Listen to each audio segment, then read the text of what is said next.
In the Moscow region, the deputy head of the main operational directorate of the General Staff of the Russian Armed Forces was killed in an explosion. The Russian MASH telegram channel reported on this. Russian Major General Yaroslav Moskalik lost his life when an improvised explosive device planted in his car detonated. A Volkswagen Golf, parked near a building, exploded around 10:40 a.m. The blast, intensified by the detonation of the car's gas cylinder equipment, was so powerful that the victim was thrown several meters away.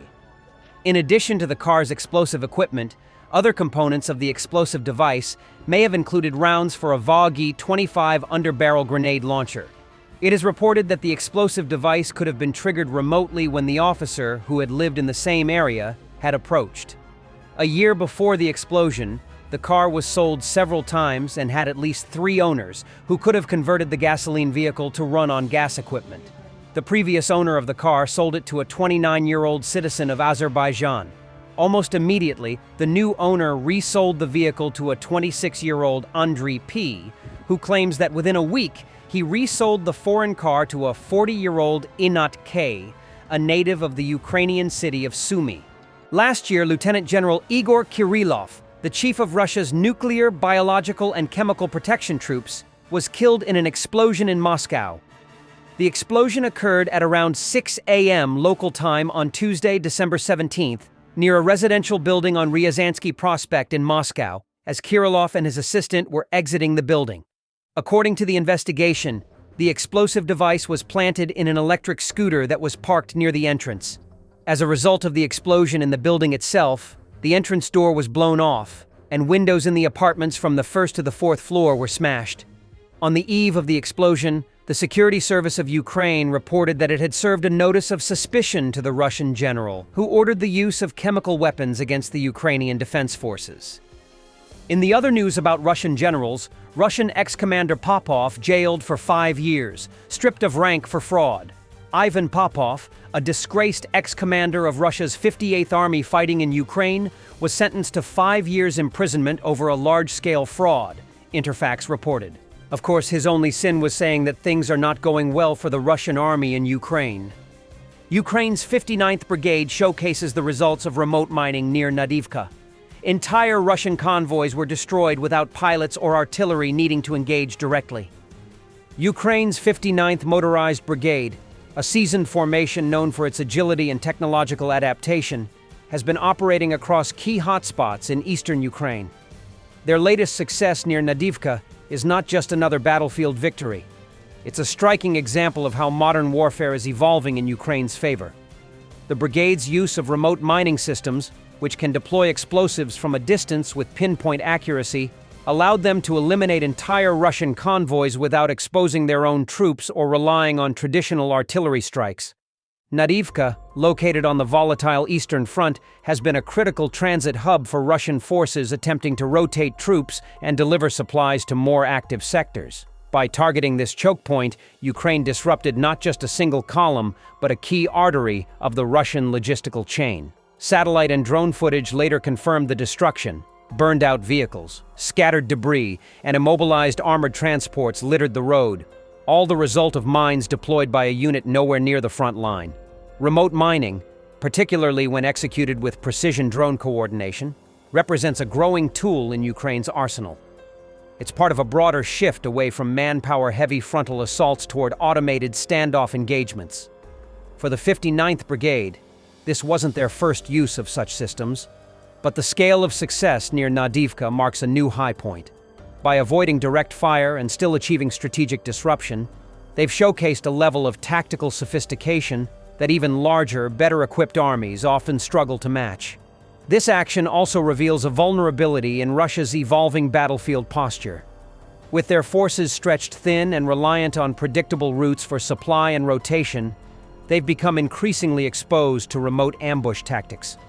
The Ukrainian military has been quick to exploit these patterns, layering mined zones with drone surveillance and follow-up strikes, a tactic that keeps Russian commanders constantly on edge and slows their ability to maneuver. From a broader perspective, the successful strike near Nadivka reflects a war that is increasingly defined by intelligence, automation, and adaptation. Ukraine's ability to inflict damage without overcommitting personnel is a necessary evolution in a conflict where both sides are seeking ways to sustain operations without exhausting their forces. For Russia, the destruction of yet another convoy is not just a tactical loss, but a strategic warning. The deeper they push into Ukrainian territory, the more dangerous and unpredictable the roads become. And for Ukraine's 59th Brigade, it's a quiet but decisive victory. One that reminds Moscow that even away from the front lines, Ukrainian resistance is everywhere, and it's getting smarter by the day. And for the end, something about different kind of war, a trade war. The White House has put itself and the country in a bad situation but doesn't realize it yet.